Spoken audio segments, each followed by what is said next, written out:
Good day, everyone.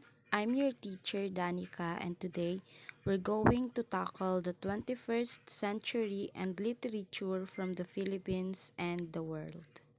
For today's video, we will get to know Nick Joaquin, find out who he is, and discover his three famous literary works. But before we proceed to our discussion, let us read first these quotes from Nick Joaquin. The point is not how we use a tool, but how it uses us. Nicomedes or Nick Joaquin E. Marquez. So, he was a Filipino writer and journalist, best known for his short stories and novels in the English language. He also wrote using the pen name Quijano de Manila. So, Joaquin was conferred the rank and title of National Artist of the Philippines for Literature. He was born on May 4, 1917 in Paco, Manila, and also died on April 29, 2004 in San Juan.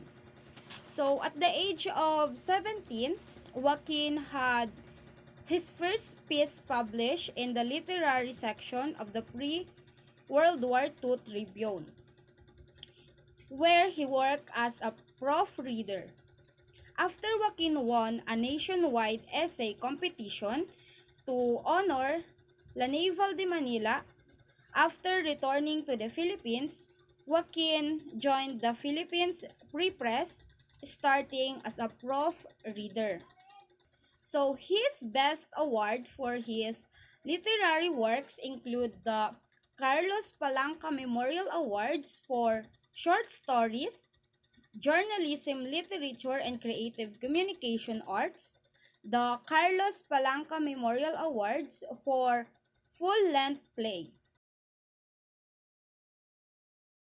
Three of his famous literary works are The Woman Who Had Two Navels, year 1961, and The Question of Heroes, 1917, and lastly, Portrait of an Artist as a Filipino. So let us discuss first the one of his famous works, which is The Woman Who Had Two Navels. So it is a historical novel now considered a seminal work in Philippines. Literature, it revolves on the lives of Filipino emigrants living in Hong Kong, centering on the story of Connie Iyacubar, a woman who indulges and deloads herself as having two belly buttons or navels so as to set herself apart and seen as somehow special by. So this book is a fictional story of a Filipina woman who believes she has two navels. It is widely considered as a classical in Philippine literature. So it is divided into 5 chapters.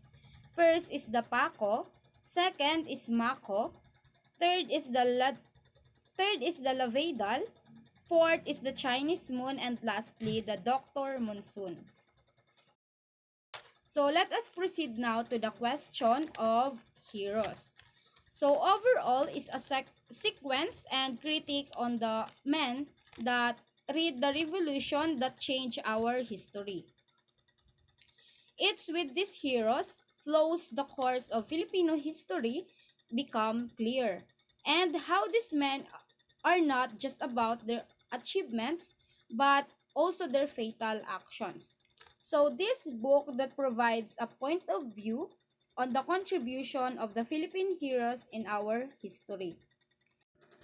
Through his critical essays on 10 key figures and Philippine history, Nick Joaquin provides a fresh point of view on Philippine heroes and their role in the Philippine revolutionary tradition.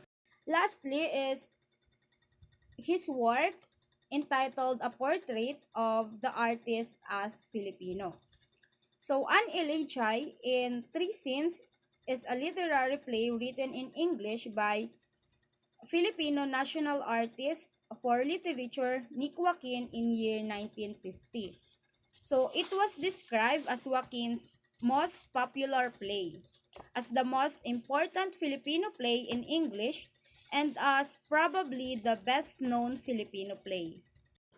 It is a story that explores family conflict between two sisters and their painter father before World War II in Intramuros, Old Manila.